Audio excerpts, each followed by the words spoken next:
What's happening, folks? Welcome back to Movie Crack. I wish I was coming to you in better spirits for this one. Roll it, boys. Splinter Cell Deadwatch, directed by Derek Kolstad.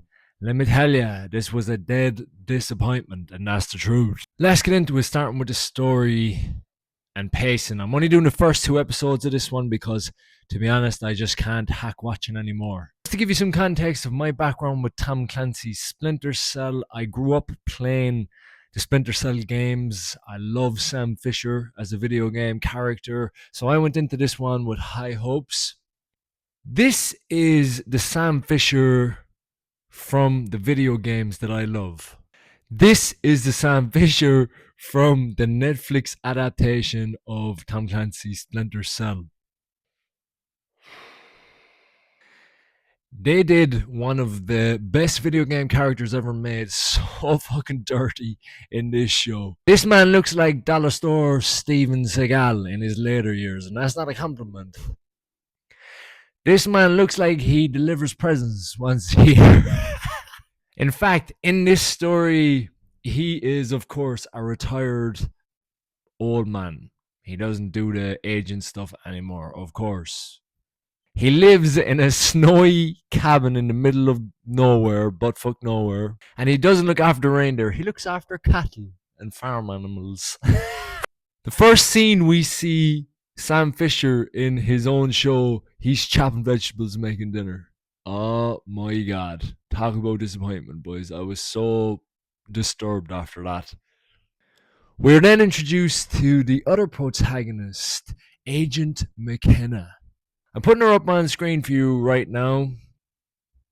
You can kind of make your own conclusions from that.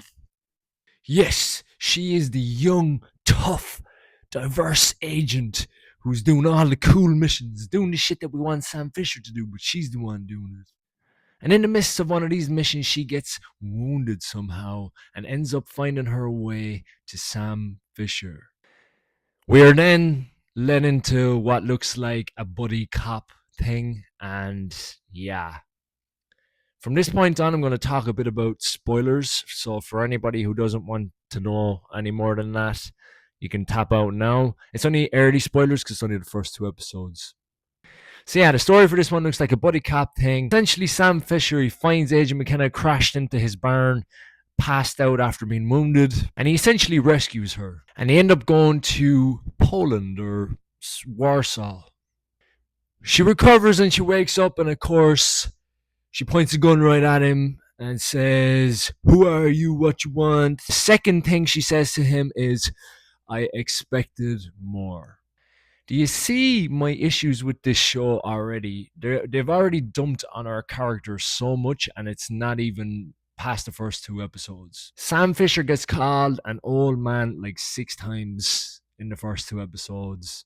And I'm sorry to say, I'm not sitting down watching 8 episodes of these young, diverse characters dumping on the best character of the series. Not doing it.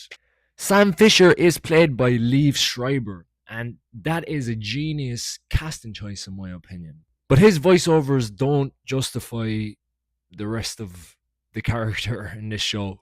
There's also an alternate plot going on relating to a young, diverse brother and sister who take over their father's company, and they fire all the old, senile board members because they don't know how to move on with the future.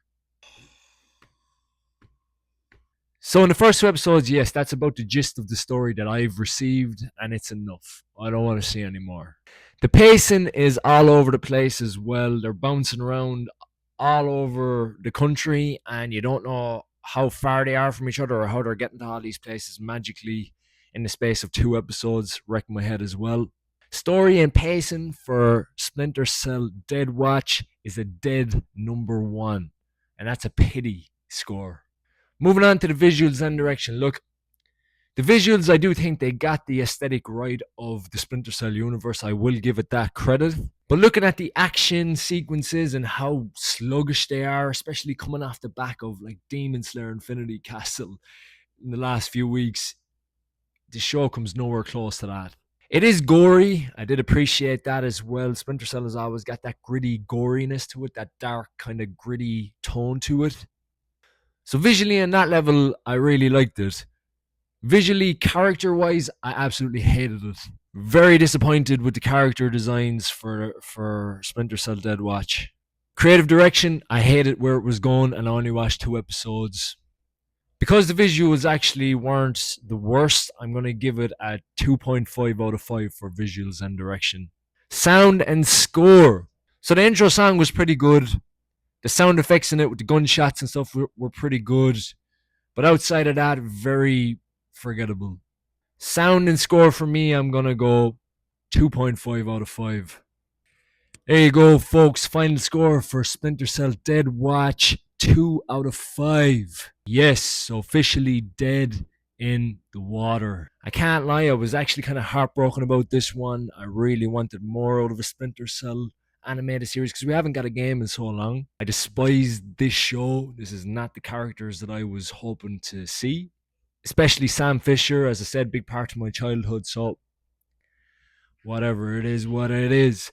See you in the next one. Hopefully it's a good one. Do all the good things. Subscribe, like. We have a TikTok as well. That's all I got for today. Good luck.